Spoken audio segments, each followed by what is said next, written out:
Hey everyone, you're listening to The Revenue Formula with Tony and Mikkel.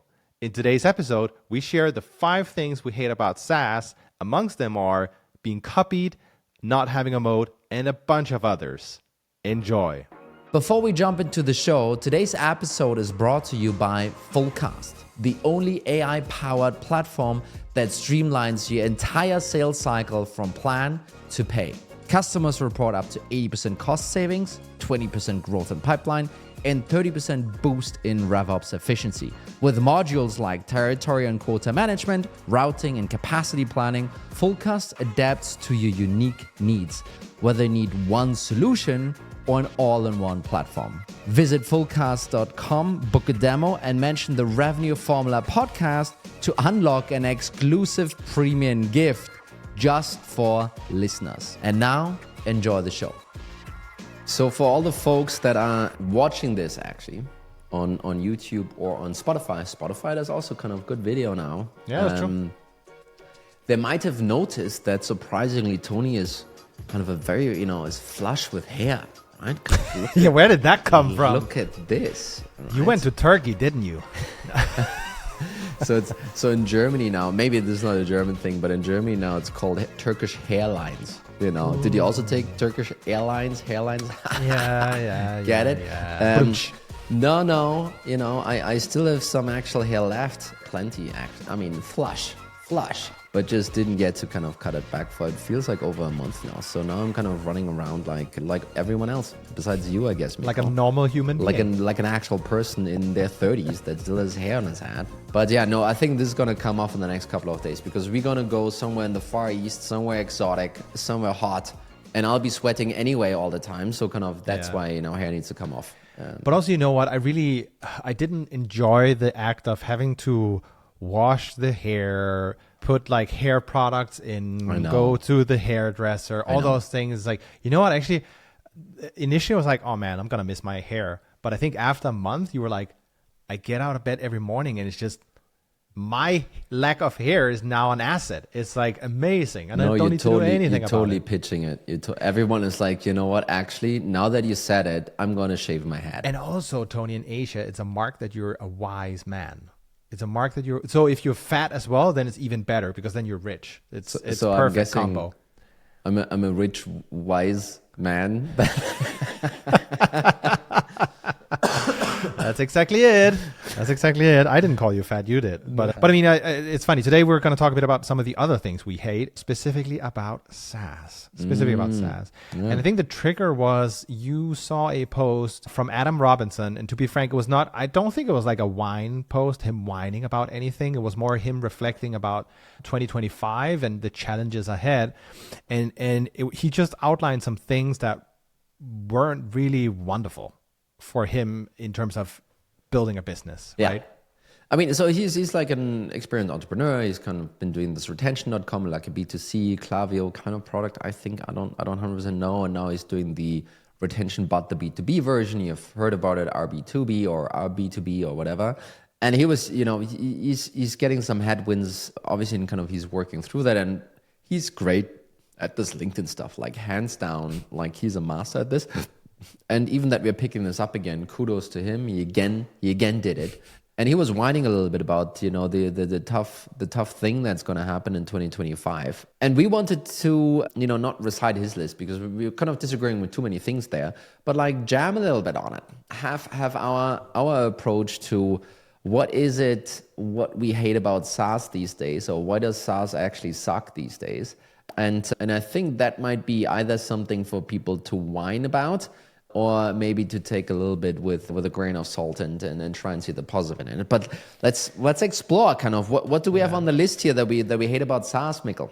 I think the first one, and that's what he noted down, was being copied is a whole lot easier. Folks are going to copy something they build ultra fast. I mean, he made it sound like it was going to take a couple of days and then copy complete. And I was like, you know what? It's a little bit bullshit also. Like, yes, there's some truth to it, but it's also a little bit bullshit because in this market, any developer by now must be using something like Cursor. Well, that's not true, but many, yes. But it's just the same. At least then you have it at your disposal, right? So you can build at the same pace as anyone else, right? It's not like the dynamics is shifting that someone is now faster than you on that level. And I think the other thing is you could be copied before. If there was a top team coming out of Facebook, like their top developer starting out and they wanted to copy your product, probably they could. Probably they could already do that. No, that has been kind of a test a while already now. Like basically saying like, okay, let's just say 5-10x developers backed by Andreessen or Sequoia, could they copy your product in a month? And the answer is in many cases probably yes. And if it was a no, then also this cursor enabled, you have way more 10x developers basically now. Yeah, it's probably still also not gonna copy you. However, and maybe this is me being kind of a second time found. I think one thing here though that I agree with is, sure, you can build stuff faster, but really the bottleneck is to build something that works, right? Yeah. You will only have so many working kind of solutions out there. And once that is found, then that gets exploited much faster, right? Yeah. It's not really about the rate of development. It's more about who strikes gold. And once gold is found, how quickly can people rush in and kind of replicate the thing? And this is, I gotta say, the whole story around RB2B is pretty fantastic, right? I think they grew to 1 million in 2 weeks or something like this, and then to 4 million in 10 weeks. The thing though is they did that with a super small team, 4 or 5 people or something like this. And that also tells me it's probably not super deep and high tech stuff that they've built there. It's probably kind of easy to copy, easy to exploit, right? Which obviously is happening now, right? There's not only has it been able to get a lot of people excited about the software, which then helped him attract customers and revenues, but also attracted a lot of people like, I can build this, and that's kind of what's happening, kind of at least in this bubble of the industry there. And I think at large, I think this is, I don't think it's going to be super super easy peasy to copy everything, but it's gonna be a little bit easier. But here, I think in a bigger SaaS company, I think here the opposite is also true. Well, your developers also should be now faster in copying other people. And let's just say you're not the market leader. Let's just say you're following, which is probably true for 90% of our listeners. You now have the opportunity to catch up with the market leader much faster than you had before, right? Yeah. So kind of there's some good and some bad in this thing, but ultimately, that being copied is much easier now. I think that's true, but it has been true and is, for a while actually. It's not new. Copies have been around for a while, not just in software. This predates software. Yeah. And probably software to a degree is a little bit easier to copy than, I don't know, some pharma recipe for a drug or whatever else, right? I mean, so there's going to be things that are easier to copy. No, yeah, sure, but also just the production of it. Yeah. Like it's not easy to build that whole machinery. And that's why personally, I think some of the companies that have a hardware component, like think about Toast as an example. They do a point of sale for restaurants and, but also the booking component, which is then just software. Yeah. All of a sudden, then it's a little bit more difficult to copy because you requires different skills, right? And so I think it's always been a thing. You could always copy someone, so it's not really new. Does it suck? Do I hate it? Yeah, I kind of hate when someone copies what you do. I think everyone does. And I think we just have to live with it. But it kind of leads us to the second point. Basically, moats are no more. Like in the age of AI, in the age of everything can be copied, in the age of like even websites and blog posts and everything can be copied extremely easily now. Yeah. Basically, folks are coming to the conclusion that it's impossible to actually generate a moat, or much rather ask the question, well, what kind of moat is there going to be left, right? What's your take on that? Well, personally, I think what I said to you is, well, if your moat is being disrupted by AI now, was it really then a moat to begin with? Like truly, was it? So I'm not so sure. I think we tell ourselves a convenient lie that we have a moat. But when push comes to shove, it's like, no, we don't, right? So I think Jonathan Moss, we had on, mentioned this company called Check out of the States. They do online tutoring. probably they had somewhat of a moat because they had all the tutors, all the great ones, and they had reviews of those tutors. So even if you wanted to start, it was difficult to basically succeed, right? Because they had a bunch of proof points in there for folks to get a tutor that was truly great at a transparent price. Now, folks can just get their tasks, specifically their school tasks, done by AI. So they don't even need a tutor anymore, right? It was just all gone, right?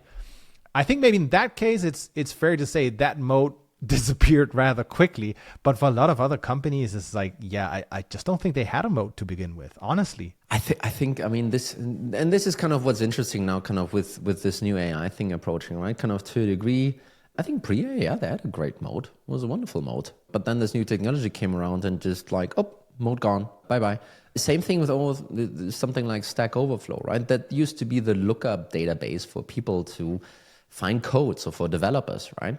Well, not so many people are using this anymore. They're just using Cursor or ChatGPT, and kind of it's gone. And to a degree, why is it made obsolete? Why is it kind of the moat gone? Well, probably all the models training on data that was supplied by Stack Overflow. So there's kind of a copying / moat is gone kind of situation happening, which is pretty unfortunate, right? But the other thing around the moat piece, which people are whining about, and to a degree it's kind of right. Number one, I think kind of to your point previously, Mikkel, kind of did you have a moat to begin with? And whatever.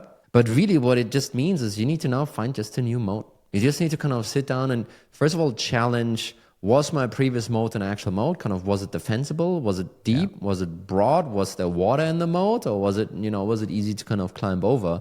And now that the tectonic plates have shifted, that stuff is different now. Do you still have a moat, right? And I think moat can be many things, can also be your ability to distribute your stuff. Your moat can be just the amount of customers you have and the amount of market share you have. These things won't be easily to kind of steal away or copy or anything like that, right? So there are a couple of moat pieces that in this new world of how we're seeing things right now, you just need to rethink and kind of check like, well, how does that stack up to what's going on out there right now? And kind of, as you need to evolve your product market fit, as you need to evolve your competitiveness, you also need to evolve your moat. Yeah. And I think if there's anything that's absolutely fair, I think, is reassess whether or not you have it with this whole Gen AI thing happening around you. Yeah. And for many of you, it might just be like, yep, no, this, no issue. Maybe it's a competitive thing, some competitor adds that stuff and we need to kind of draw or kind of pull equal. But otherwise, kind of the other mode that he had might just not be affected and then just keep trucking. But it's also like if I don't think a lot of folks, they actively build a mode. Actually, they build the software and then they make up excuses for how they have a mode. Look at Google as an example right now. You and I have talked about, hey, are they totally screwed? Are they going to get disrupted? And we both kind of agree, yes, they're going to get disrupted on search, but it's going to take a long time. Mm-hmm. And it's because they have a really strong moat. What is the moat? Well, they own Android, that second biggest phone operating system out there. No, I think it's the biggest. It's the biggest. Okay, you might be right because of Samsung. Yeah, true. They have a licensing agreement with Apple as well on search. So basically the interface anyone uses to access the internet, they own the real estate there for you to start the search, which is just plus the habit along with it. Yeah. They own the browser, they own YouTube. They will get it disrupted eventually. They also have an opportunity to maybe just build. Yeah, we talked about this actually with, this example of system of record, system of engagement. I think people have heard about this before. So the system of record in your go-to-market is your CRM. Salesforce is your system of record. Yeah. Sorry, that's just what it is. Replacing that is going to be pretty awkward, pretty difficult to do. Basically all the auxiliary tools you have, they're plugging into it. Yeah. It might even be that your AEs are not logging in anymore because they're doing everything in Gong or everything in Outreach or wherever they're doing it, but you still can't rip it out. It's still impossible for you to do, right? Yeah. And then you have the system of engagement basically, which is kind of Salesloft, Outreach, kind of the SDR tooling basically, and that has been starting to get basically kind of disrupted by the AI SDRs, right? They're kind of doing this, and hey, why do I even need SDRs in the first place? What is kind of now happening, which is actually pretty cool, I think it's cool, Outreach has, I think, now also released an AI SDR functionality. And what's different here now is that their AI actually is on top of the system of engagement, meaning they're seeing which emails are going out, which are working, which sequences are working, which are not working. They have a different training pattern and access to a different training data because they are the system of engagement already. Yeah. And now kind of they're leapfrogging what the other guys can do. It's like, oh, we need to see some emails, otherwise we can't train. Like Outreach doesn't have that problem, right? So I think this is a great way of kind of thinking also about Moat. In like, what kind of system of are you? And I think there are only 3: system of engagement, system of record, system of intelligence or something like, I don't know. But this kind of approach, I think, is a great way to maintain your moat and build on top of it. Yeah. But I think in general, I think that's one of the let's just say the annoying things. It's actually difficult, and it should be difficult, but it's difficult to build a moat in software, especially in software, right? And that means a lot of us also are at risk, honestly, of getting commoditized a bit here and disrupted. The other thing that I hate, by the way, is the focus on efficiency. Yeah.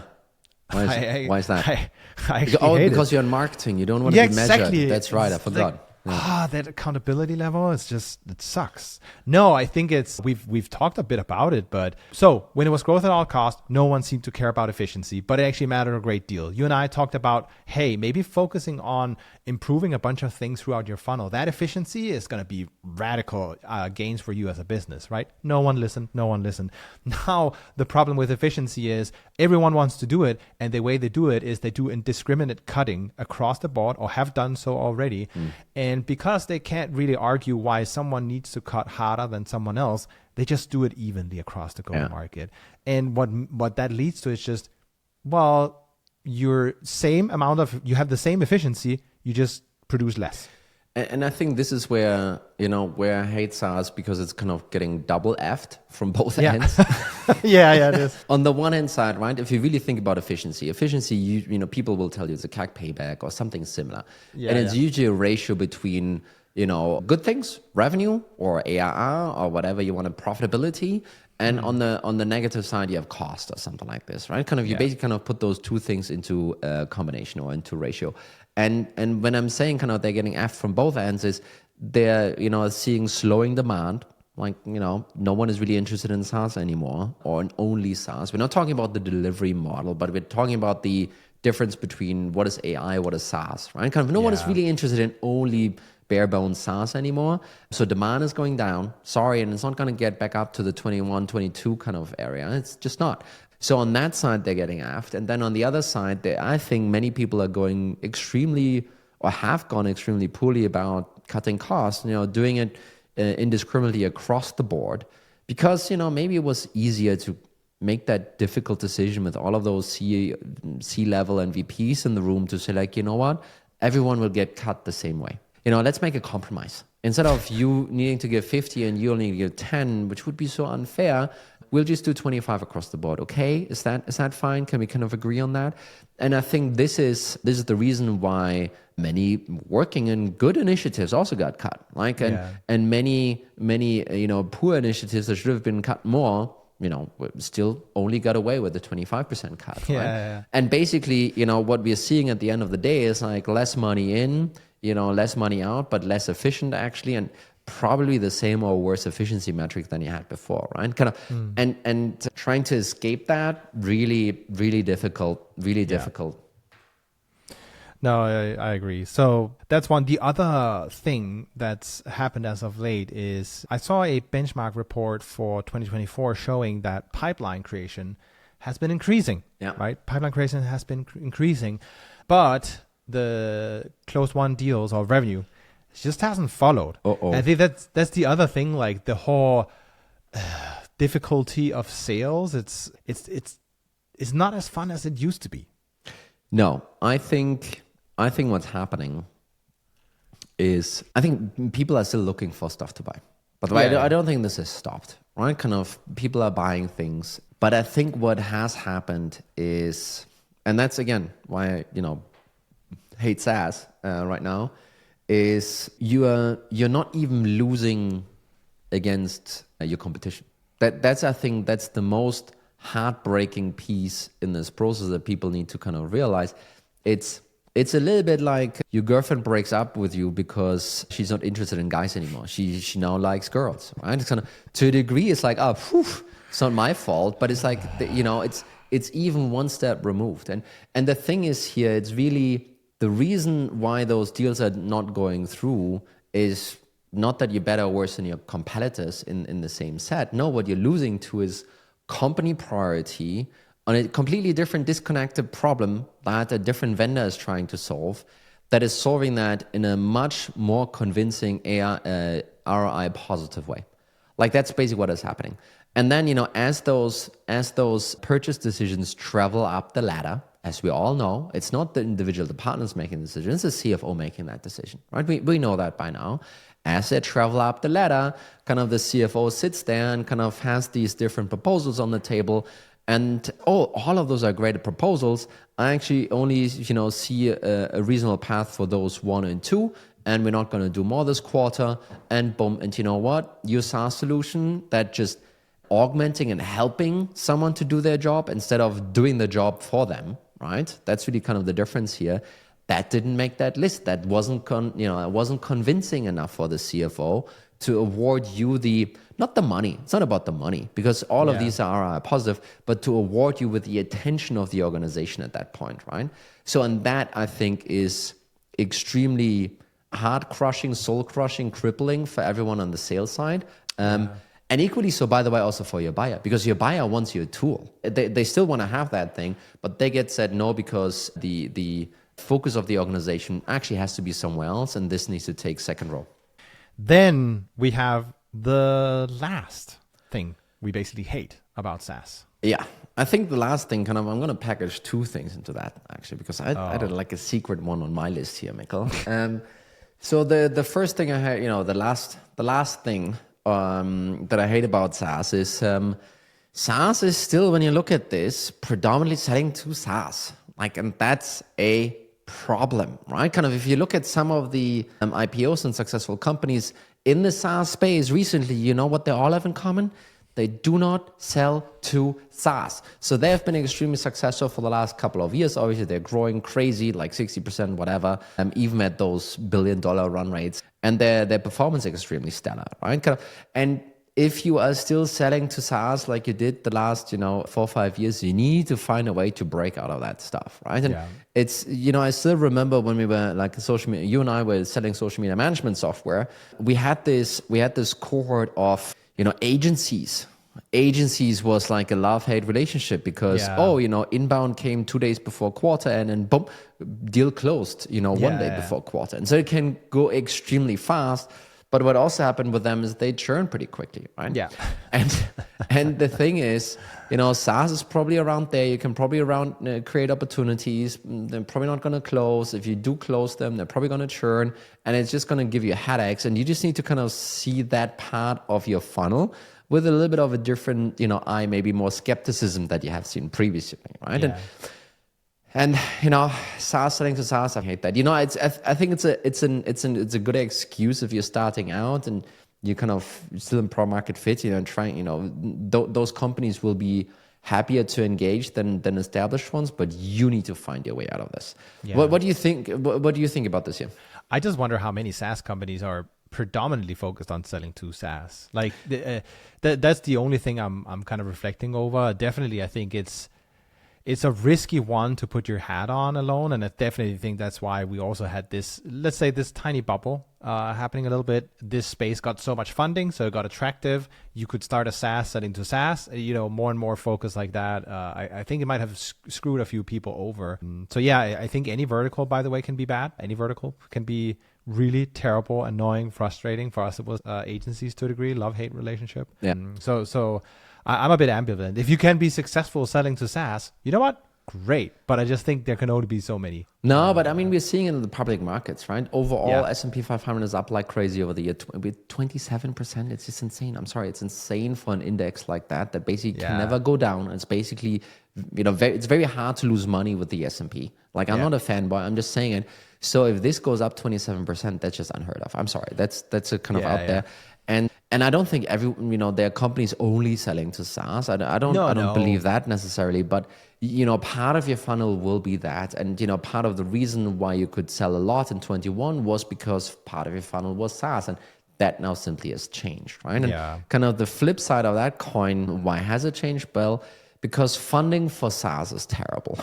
Like we had Peter walk on the show, and we were basically leading with like only AI companies are getting funding, and he was like, well, I think he said something like 30% of the funding is going towards AI, so there is some other money that goes somewhere else. But yes, it's it's not the same amount anymore, and the scrutiny is way higher. The bar is way higher, and what used to be a great SaaS investment is now like, this is going to be a tough sell. And I think those two things combined, they kind of reinforce each other, I think. But I think that's the last thing I really hate about SaaS, is like really difficult to sell to other SaaS companies because SaaS companies don't get funding and they're usually not profitable, at least not in our space. And kind of that rounds out the list here for me. That's it. I also just find it hilarious, by the way. So we've been recording a lot, especially today. We've been recording a lot of episodes. We discussed, hey, we've done so much AI. We've done so many episodes on AI now. Let's cool it a little bit and do something. Let's get back to SaaS. And what do? 5 things we hate about SaaS. This is like funny how that works sometimes. It's funny how that works. Next, we're going to do 5 things we hate about selling or salespeople. Let's see. Or AI, Oh, AI. Yeah, that's true. Let's do AI Maybe next. That's like, like that. when we should do that. That's fair. So even the score a bit. If you enjoyed this episode, make sure to hit like, subscribe, follow. Maybe we had a CTA in the beginning. I don't know, but you're getting another one here. Yeah. Tony, thanks so much for joining me on, I guess, the last episode we're recording in 2024. That's it. Mikkel, thank you so much. Thank you for the year, and thanks everyone for listening and sticking with us. So have a good day and have a good new year. Bye-bye. Bye.